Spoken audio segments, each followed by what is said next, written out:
सोचिए, एक इंसान जो कभी किसी राजनीतिक दल का झंडा इतने गर्व से फहराता था कि उसे अपनी पहचान का हिस्सा मानता था, आज वही इंसान उस दल का सबसे बड़ा आलोचक बन गया है। आखिर ऐसा क्या बदल गया?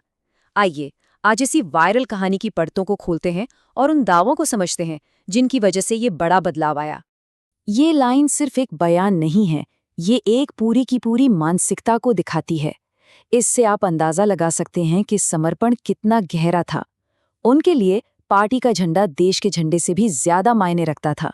इस बात को समझना बहुत जरूरी है, क्योंकि यहीं से उनकी आलोचना की पूरी कहानी शुरू होती है। तो एक कट्टर समर्थक से एक मुखर आलोचक बनने तक का ये सफर आखिर था कैसा? चलिए देखते हैं। देखिए, ये कोई आम चुनावी समर्थन नहीं था। ये तो जैसे जिंदगी का हिस्सा बन चुका था। अच्छे दिन के नारों पर यकीन करने से लेकर मोदी ब्रांड की घड़ियां और कैलेंडर इस्तेमाल करने तक, और तो और घर घर जाकर वोट मांगना, ये पूरी तरह से एक एक्टिव सपोर्टर वाली बात थी। और जब जुड़ाव इतना गहरा हो तो मोहभंग भी उतना ही बड़ा होता है। तो फिर इस मजबूत भरोसे में पहली दरार कहाँ से आई? सोर्स के मुताबिक इसकी शुरुआत हुई बोलने की आज़ादी और सेंसरशिप के आरोपों से।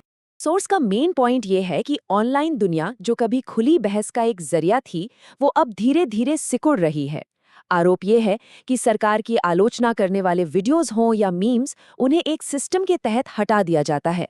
और ये किसी एक घटना की बात नहीं, बल्कि एक पैटर्न की ओर इशारा करता है।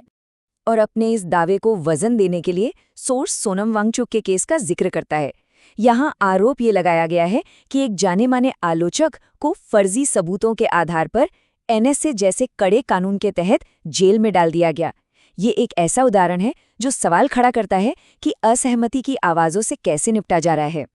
अब आते हैं इस विश्लेषण के बिल्कुल सेंटर पॉइंट पर, एक ऐसा दावा जो हमारे न्याय के सिस्टम पर ही एक बड़ा सवाल खड़ा करता है। सोर्स का कहना है कि देश में दो तरह के कानून हैं, एक अमीरों के लिए और दूसरा आम लोगों के लिए। ये एक लाइन सोर्स के मुताबिक इस सेक्शन की पूरी कहानी बयां कर देती है।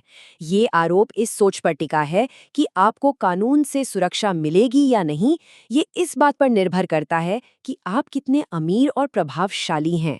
सोर्स का आरोप है कि न्याय का अनुभव इस बात पर निर्भर करता है कि आप कौन हैं। एक तरफ कहा जाता है कि प्रभावशाली लोग बड़ी से बड़ी गलती करके भी बच सकते हैं, वहीं दूसरी तरफ एक आम नागरिक या फिर कोई ईमानदार अफसर सिस्टम के अंदर ही उलझ कर रह जाता है। इस दावे को मजबूत करने के लिए कुछ आंकड़े भी पेश किए गए हैं। सोर्स के मुताबिक सत्ताधारी पार्टी के जीते हुए 240 उम्मीदवारों में से 94 यानी करीब 40% पर आपराधिक मामले दर्ज हैं। ये आंकड़ा राजनीति और अपराध के बीच की धुंधली होती लकीर पर एक बड़ा सवाल खड़ा करता है।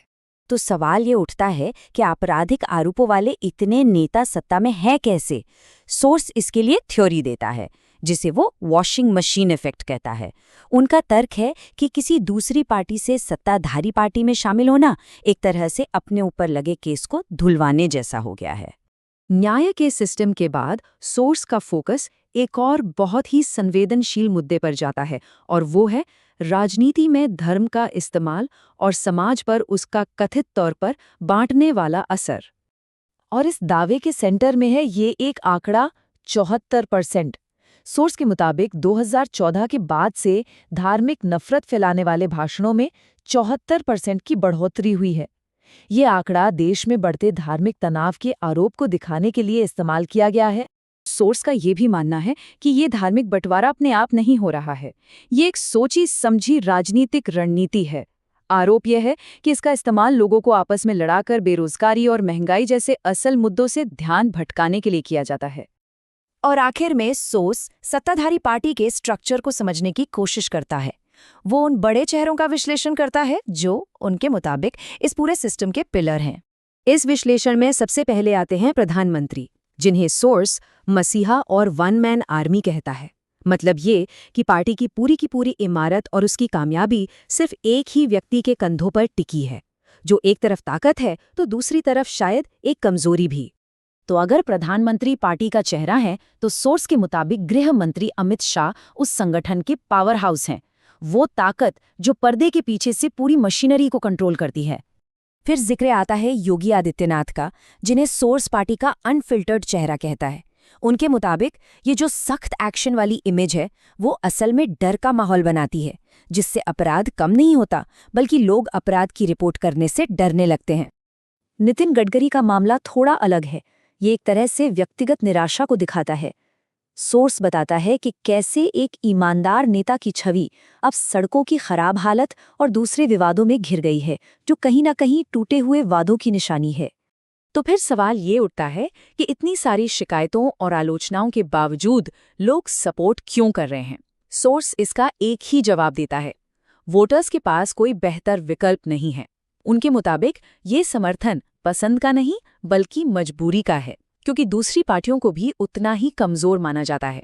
और यहीं पर आकर हम एक बड़े सवाल के साथ रुकते हैं।